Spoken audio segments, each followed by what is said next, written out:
பக்தி இன்ஃபோ நேயர்களுக்கு வணக்கம். நான் உங்கள் பிருந்தா சங்கர். இன்று நம்மோடு சிறப்பு விருந்தினராக இணைந்திருப்பது ஜோதிடர் சுபாஷ் பாலகிருஷ்ணன் அவர்கள். வணக்கம் சார். வணக்கம். எப்படி இருக்கீங்க? நல்லா இருக்கு. நீங்கள் எப்படி இருக்கீங்க? நல்லா இருக்கேன் சார். இப்போது சனி அப்படின்னாலே மக்களுக்கு பார்த்தீங்க அப்படின்னா பெரும்பாலும் பயம் தான் ஏற்படும். சனி வர போகிறாரு அப்படின்னா ஏதோ ஒரு பெரிய ஒரு பிரச்சனை நமக்கு வரப்போகுது அப்படின்னு சொல்லிட்டு. அதே மாதிரி இப்போ சனி வக்ர பயிற்சி அப்படின்னு சனினாலே மக்களுக்கு பயம். இந்த வக்ரம் அப்படின்றது கூட கொஞ்சம் தானே இருக்கும் அப்படின்றாங்க. அதோடைய உண்மையான அர்த்தம் என்ன சார்? சனி வக்ர பயிற்சி அப்படின்றது என்ன? சனி வக்ர பயிற்சினா எல்லாரும் வக்ரம் அப்படிங்கிற வார்த்தையை நார்மல் தமிழுடைய வார்த்தைக்கு ஒப்பிடுறாங்க.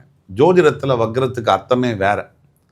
நார்மலாக வக்ர புத்தி படைச்சவன் அப்படின்னா நேர்மறையான எண்ணங்கள் இல்லை, எதிர்மறையான எண்ணங்கள் படைச்சதை வக்ரம்னு சொல்லுவோம். இங்கே ஜோதிடத்தில் அப்படி அதை பயன்படுத்த முடியாது. வக்ரம் அப்படின்னா இங்கிலீஷில் ரெட்ராகிரேட் அப்படிம்பாங்க. ஆன்டி கிளாக் வைஸ் ஒரு கடிகாரம் இப்படி சுற்றினா நேரடியாக சுற்றுது, பின்னாடி சுற்றினா அதுதான் வக்ரம்னு சொல்கிறோம். ஒரு சக்கரை முன்னோக்கி சுற்றினால் அது நேர்கதி, பின்னோக்கி சுற்றினால் ரிவர்ஸ் வந்தால் அது வக்ரம்னு சொல்கிறோம். அப்படி தான் அந்த சனியும் சில கிரகங்களும் கூட அப்பப்போ வக்ரம் அடைவார்கள். சூரியன் இருக்கிற இடத்துலேருந்து 5, 6ஆம் இடத்திற்கு தொலைவில் இருக்கக்கூடிய எல்லா கிரகங்களும் வக்ரம் அடைவாங்க. அந்த புல் புஷ் அப்படிங்கிற கிராவிடேஷனல் இதை வச்சு ஆர்பிட் சிஸ்டமில் இந்த மாற்றங்கள் நிகழ்ந்தே இருக்கும். ஒரு வளையத்தில் சுற்றுறாங்க, திடீர்னு பார்த்தீங்கன்னா இப்படி நேர்கதியில் சுற்ற வேண்டியது இப்படி சுற்றுவாங்க, மாற்றி சுற்றுவாங்க. அதுதான் ரெட்ராகிரேட்னு சொல்லுவாங்க. சனி வக்ரகதி அடைந்தால் என்ன? சனி என்பவர் முழுமையான பாவ கிரகம். அவர் வக்ரமடையும் போது தன்னுடைய மொத்த பாவத்துவத்தை இழப்பார், மிகப்பெரிய சுபத்துவத்தை பெறுவார். சனி கொடுப்பார், எவர் தடுப்பார்னு சொல்கிறோம். இந்த சனி கொடுக்கக்கூடிய விஷயங்கள் மனிதனுடைய மரணம் வரை இருக்கும், அவர் கூடவே இருக்கும், அது விலகாது. அவர் கொடுக்கக்கூடிய அனுபவம், அவர் கொடுக்கக்கூடிய காயங்கள், அவர் கொடுக்கக்கூடிய பணம், சொத்து எல்லாமே. அந்த சனி வக்ரகாத காலகட்டத்தில் இந்த ரொம்ப முக்கியமாக பார்க்க வேண்டியது, என்டையர் ஜோடியாக் சிஸ்டத்துக்குமே இந்த வக்ர பயிற்சி அவ்வளோ நல்லது. காலபுருஷ தத்துவப்படி 12ஆம் வீட்டில் நடக்கக்கூடிய இந்த வக்ர பயிற்சி மொத்தம் 12 ராசிக்கும் இந்த உலகத்துக்குமே போர் நிறுத்தங்களை ஏற்படுத்தும், பல அமைதிகளை கொண்டு வரும், பொருளாதார நிலைகள் முன்னேறும், பல நல்ல விஷயங்கள் நடக்கும். அதனால் சனி 12ஆம் வீட்டில் வக்ரமடைகிறதுங்க என்பது கண்டிப்பாக இமிக்ரேஷன் சிஸ்டம்ஸ் எல்லாம் வேர்ல்டு வைடு நிறைய சேஞ்சஸ் வரும். அதே மாதிரி தூக்கம் என்பது நிறைய பேருக்கு நிறைய அதிகரிக்கக்கூடிய காலமாக வரக்கூடிய 138 நாட்கள் டிசம்பர் 11ஆம் தேதி வரைக்கும் இருக்கும். அதே மாதிரி தன்னைத்தான் உணரக்கூடியது, அந்த செயல்கள்லாம் நிறைய நடக்கும். தேடல் அதிகமாகும், ஆன்மீகம் அதிகமாகும். நாத்திகம் போய் ஆத்திகம் ஆட்சி கொண்டிருக்கு. கண்டிப்பாக சார், கண்டிப்பாக. நீங்கள் சனி வக்ர பயிற்சியை பற்றி பல விஷயங்கள் சொன்னீங்க. ராசி ரீதியாக நம்ம பார்க்கலாம் சார். ரிஷப ராசியினருக்கு இந்த சனி வக்ர பயிற்சி காலங்களில் எந்த மாதிரியான நல்ல பலன்கள்லாம் கிடைக்கிறதுக்கு? ரிஷபராசியை பொறுத்த வரைக்கும் இந்த சனி வக்ர பயிற்சி காலகட்டங்களில் ரொம்ப முக்கியமான ஒரு காலகட்டங்கள். ஆல்ரெடி ரிஷபத்துக்கு ரொம்ப ஒரு நல்ல பீரியடில் இருக்காங்க. எந்த கிரகத்தை எடுத்தாலும் கோச்சார ரீதியாக ஒரே ஒரு கண்டிஷன், உங்கள் பிறப்பு ஜாதகத்தில் உங்களுடைய தசா புக்திநாதர்கள் ஓரளவுக்கு ஃபேவரபுளாக இருந்துட்டால் ரிஷபராசிக்காரர்களை கையில் பிடிக்க முடியாத ஒரு காலம், அதாவது கோல்டன் பீரியட் அப்படின்னு சொல்லுவாங்க. சனி லாபஸ்தானத்தில் குருவுடைய உச்ச குருவுடைய பார்வையில் இருக்கார், இப்போ வக்ரமும் அடைகிறார், பாக்யாதிபதி. அதனால் 9க்கும் 10க்கும் அதிபதி 11ல் போய் வக்ரம் அடைகிறார். மிகப்பெரிய அளவில் பொருள் வரவை எதிர்பார்க்கலாம் ரிஷபம். பொருள் வரவை எதிர்பார்க்கலாம் தான் சொன்னேன். இதில் மக்கள் புரிஞ்சிக்க வேண்டியது, பணம் எவ்வளோ வேணால் வரட்டும், அது என் கையில் எவ்வளோ நிற்குதோ நிலச்சி அதுதான் தீர்மானம் பண்ணும். பணம் 50 கோடி வந்துச்சு, அக்கௌண்ட்டில் 50 ரூபா கூட இல்லை, இது வேஸ்ட்டு. எத்தனையோ நண்பர்கள் பேங்க்கில் வங்கியில் ஒர்க் பண்ணுறாங்க, ஒரு நாளைக்கு கோடி கணக்கில் கையில் பணத்தை தொட்டு போடுறாங்க. அவங்க சம்பளம் என்னமோ 30,000 தான். ஸோ அதனால் பணம் எவ்வளோ உங்களை சுற்றி இருக்குன்றதில்ல, உங்களுக்கு எவ்வளோ இருக்குது பணம், அதுதான் முக்கியம். அது வரணும்னா இப்போ சனி லாபஸ்தானத்தில் வக்ரம் அடையணும், அது வக்ரம் அடைகிறார்.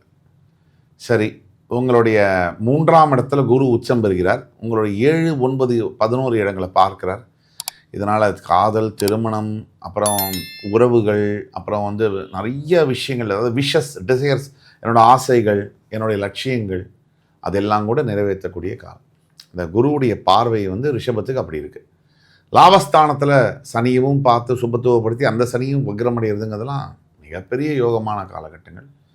ரிஷபத்துக்கு நம்ம என்னன்னு சொல்கிறது, ஒரு பெரிய புகழார பாட்டை தான் பாட முடியும். ஜோதிட ரீதியாக ரிஷபத்துக்கு உண்மையாக சொல்லணும்னா உங்கள் பிறப்பு ஜாதகத்தில் கோளாறு இல்லாத வரைக்கும் உங்களுக்கெல்லாம் வந்து இந்த டைம் வந்து பார்த்தீங்கன்னு சொன்னால் சும்மாவே ரோட்டில் போகிற போலீஸ்காரனே நீங்கள் கூப்பிட்டு திட்டினா கூட கம்முன்னு போவார்.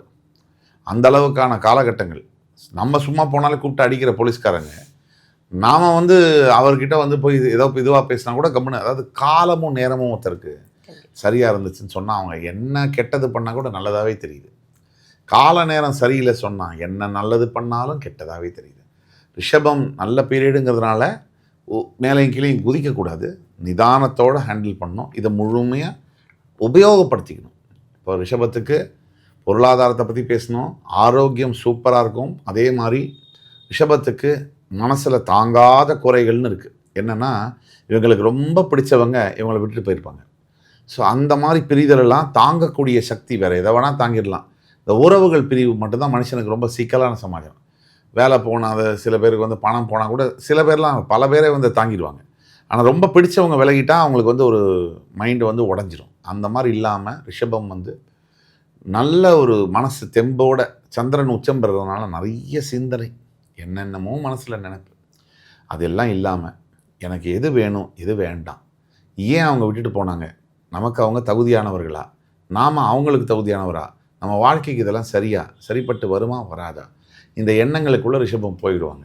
அதனால் தெளிவோடு எடுக்கக்கூடிய முடிவுகள். முக்கியமாக அம்மா வழி உறவுகள்னால ரிஷபராசி நேயர்களுக்கு இந்த 138 நாட்கள் ஜூலை 27லேருந்து டிசம்பர் 11 வரைக்கும் நடக்கக்கூடிய இந்த சனி வக்ர பயிற்சியில் மதர் சைடு ரிலேஷன், மாமா, சித்தி, பெரியம்மா, பெரியப்பா, இந்த மாதிரியான உறவுகள்னால பெரிய அளவுக்கு நன்மைகள் நடக்கும். அதாவது சம் பீப்புளுக்கு வந்து பார்த்திங்கன்னு சொன்னால் இந்த அம்மா வழி சொத்தெல்லாம் கூட பிடுங்கி வச்சுருப்பாங்க, இதெல்லாம் கொடுக்க மாட்டாங்க. இது சொத்து தகராறுங்க, என்ன அதான் செத்து போயிட்டாலே தங்கச்சியே, இப்போ எதுக்கு அவங்க பசங்களுக்கு கொடுக்கணும் அப்படிலாம் நினைப்பாங்க. அவங்களே இறங்கி வந்து இந்த கோர்ட்டு வழக்கெல்லாம் முடிகிற காலகட்டங்கள். தவிர இப்போ ஒரு பொண்ணே இருக்கா, ஒரு பையனை பார்க்க, இவன்லாம் நம்மளை லவ் பண்ணுவானா, அவனே லவ் பண்ணிடுவான். ஏன்னா அந்த காலம் வந்து அந்த மனசை வந்து மாற்றும். அதே மாதிரி வந்து திருமணம் அப்படின்னு சொல்லும்போது இப்போ பல மாதங்களாக வருடங்களாக ஒரு ஆசை வச்சுருப்பாங்க, இந்த நேரத்தில் திருமணம் பண்ணணும்னு சொல்லிட்டு. இப்போ இந்த வருஷம் செப்டம்பர் மாதம் 10ஆம் தேதியிலேருந்து கிட்டத்தட்ட டிசம்பர் 11ஆம் தேதிக்குள்ளே பல ரிஷபராசி அன்பர்களுக்கு திருமணம் ஃபிக்ஸ் ஆகி நடக்கும். இப்படி பல விஷயங்கள் நல்ல விஷயமாக நடக்கப் போகுது. ரிஷபத்தை பொறுத்த வரைக்கும் நீங்கள் மனசில் நினைக்க வேண்டியது ஒன்று தான், யாரையும் எடுத்தெறிஞ்சு பேசிடாதீங்க. அது ரிஷபத்துக்கு ஒரு குணம் இருக்குது. கிருத்திகை, ரோகிணி, மிருகசீரிட நட்சத்திரத்தில், முக்கியமாக மிருகசீரிட நட்சத்திரத்துக்கு அந்த குணம் இருக்குது.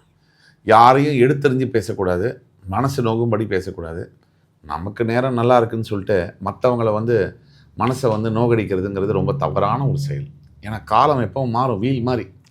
இன்றைக்கி கீழே இருக்கிறவங்க நாளைக்கு மேலே வருவான், மேலே இருக்கிறவங்க கீழே போயிடுவான். அதனால் என்றைக்கும் ஒரே மாதிரி இருக்கக்கூடிய நட்பையும் அன்பையும் பாராட்ட வேண்டும் ரிஷபம். இது ரிஷபராசிக்கான செய்தி. கண்டிப்பாக சார். இந்த ரிஷபராசினர் இந்த காலகட்டங்களில், சனி வக்ரப்பயிற்சி காலகட்டங்களில் எந்த தெய்வத்தை வழிபட்டால் இவர்களுக்கு சிறப்பாக இருக்கும்?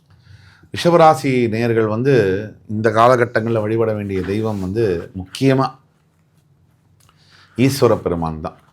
ஒவ்வொரு ஞாயிற்றுக்கிழமை தோறும் கால பைரவர்களுக்கு உணவு, நீர் போன்ற விஷயங்களை கொடுக்கறது.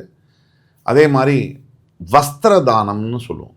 இந்த மாதிரி ஒரு பீரியடில் வந்து துணியை வந்து தானமாக கொடுக்குறது. இதெல்லாம் வந்து எப்படின்னா பெரிய புண்ணியம்.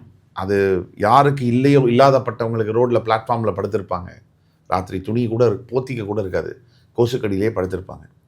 இப்போ இவங்களுக்கு ஒரு ஜமக்காலம் நீங்கள் கொடுக்குறீங்க அப்படின்னு சொன்னால் அந்த புண்ணியமானது உங்களை வந்து தர்மம் தலை காக்குங்கிற மாதிரி. அது என்னமோ சின்னதாக தான் இருக்கும், பட் ஆனால் அதோடைய பலன்கள் உங்களுக்கு பயங்கரமாக இருக்கும், நல்ல பாசிட்டிவாக இருக்கும். இது ஒரு வகை. இன்னொரு வகை, யாராவது வந்து உங்களுக்கு வந்து படிப்புக்கு உதவி கேட்குறாங்கன்னா அவங்களுக்கு உதவி பண்ணுறது. சரி, இதெல்லாம் ஒரு பக்கம் இருக்கும்.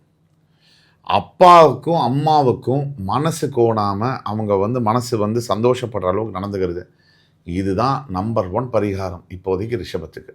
அதனால் தெய்வத்துக்கு விட்ட போகிறதுக்கு முன்னாடி அம்மா, அப்பா, குரு, தெய்வம்னு சொல்கிற மாதிரி இந்த இந்த ப்ரோட்டோக்காலை ஃபாலோ பண்ணுங்கள், கண்டிப்பாக நல்லது நடக்கும். அதனால் வந்து சிவன் கோயில் ப்ளஸ் துர்கை அம்மன், ஞாயிற்றுக்கிழமை தோறும் துர்கை அம்பாளை வந்து வழிபடுவது வந்து ரிஷபத்துக்கு வந்து பெரிய அளவில் மாற்றங்களை தரும். கண்டிப்பாக சார். இந்த சனி வக்ர பயிற்சியில் 100க்கு எவ்வளோ மதிப்பெண் கொடுக்கலாம்? ஸோ இந்த சனி வக்ர பயிற்சியை பொறுத்த வரைக்கும் ரிஷபராசிக்கு வந்து 100க்கு 85, 90 மதிப்பெண்கள் கொடுக்கலாம். ஏன்னா அவ்வளோதான் 12 ராசியிலையும் எல்லா பிளானட்ஸும் தனக்கு சாதகமாகவும் ஆதரவாகவும் இருக்கக்கூடிய ஒரு ராசி ரிஷபம்.